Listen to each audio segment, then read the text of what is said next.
सुनो सब, क्योंकि पूरे यूट्यूब पे ये तो तुमको कहीं नहीं मिलने वाला। बिजनेस स्टडीज का पेपर आ रहा है 22 तारीख को है, तो जल्दी से हम लोग कंप्लीट कर लेते हैं निमोनिक्स, जिससे तुम लोग को बिल्कुल याद रहे। ठीक है, ये तुमको कोई नहीं बताएगा।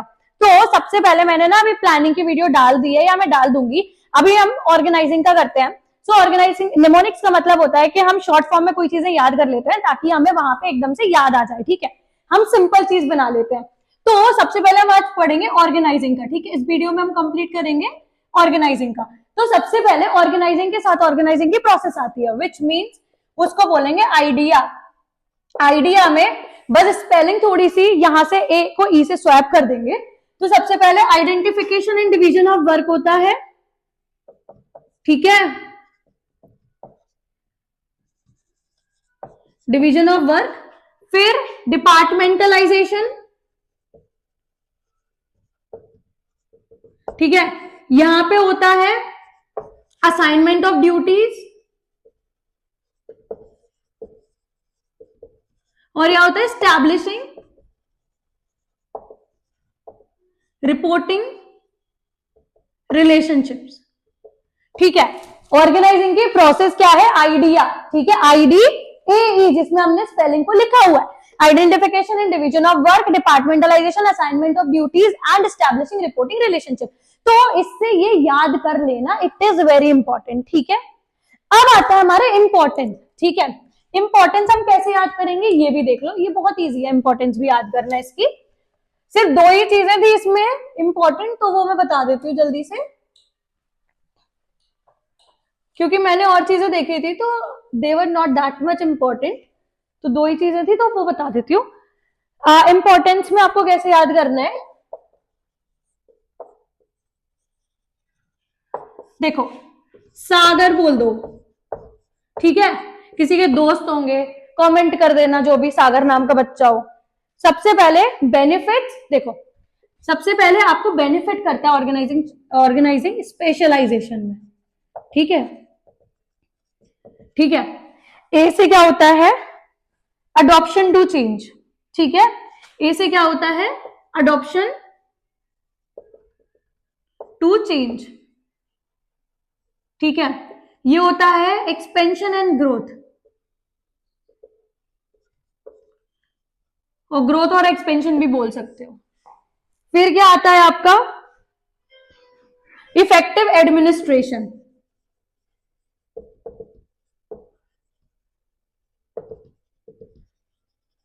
ठीक है, एंड लास्ट आपका क्या आ जाएगा? एक second, optimum utilisation of resources. Basically resources are fully utilised. ठीक है, ये बस इंपॉर्टेंट था, दो चीजें थी।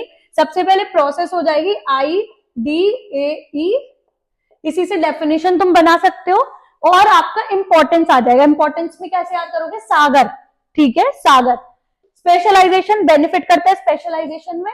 अडॉप्शन टू चेंज, जी से एक्सपेंशन एंड ग्रोथ हो जाएगा आपका। ए से एडमिनिस्ट्रेशन जो है आपकी इफेक्टिव हो जाएगी, और आर से आपके रिसोर्सेज आर फुली यूटिलाइज्ड हो जाएंगे। ठीक है, अगर कुछ चीज नहीं समझ में आती तो कमेंट कर देना, तो मैं समझा दूंगी।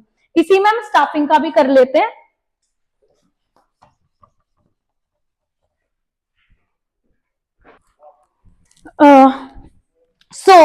हम अभी कर रहे थे स्टाफिंग की फीचर्स एंड इंपॉर्टेंस।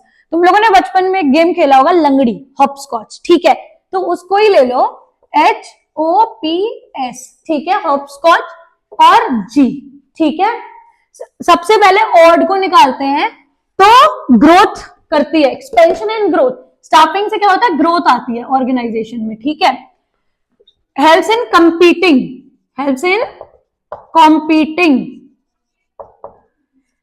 ओ से optimum utilisation of human resource. ठीक है, पी से placing the right person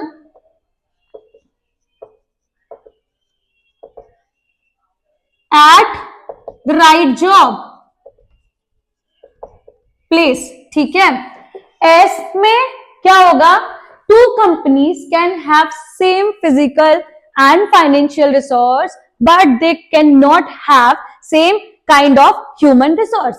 so two companies can have same physical resource, financial resource, but can not have same human resource. तो ये तो कितना easy हो गया ना अपन के लिए याद करना, है ना। तो इससे इसको याद कर लो, हॉपस्कॉच और जी लगा देना आगे बस। So now we are heading towards the process of staffing and that is very important. तो सबसे पहले इसको हम याद करेंगे मिसेस पीटी टीचर से, ठीक है। बहुत बहुत इजी है, बहुत इजी। सबसे पहले एस्टिमेटिंग मैन पावर रिक्वायरमेंट। आप क्या करते हो, मैन पावर रिक्वायरमेंट देखते हो कि भाई हमारी ऑर्गेनाइजेशन में जरूरत है भी या लोगों की नहीं है, ठीक है। फिर आप क्या करते हो, देख के रिक्रूटमेंट, ठीक है। फिर क्या करते हो, सिलेक्शन, फिर प्लेसमेंट एंड ओरिएंटेशन, फिर ट्रेनिंग एंड डेवलपमेंट। तो इससे याद रख लेना, ये this is very easy, yet तुम लोग को याद नहीं होती होगी तो यहां से याद कर लेना, मिसेस पीटी टीचर, ठीक है।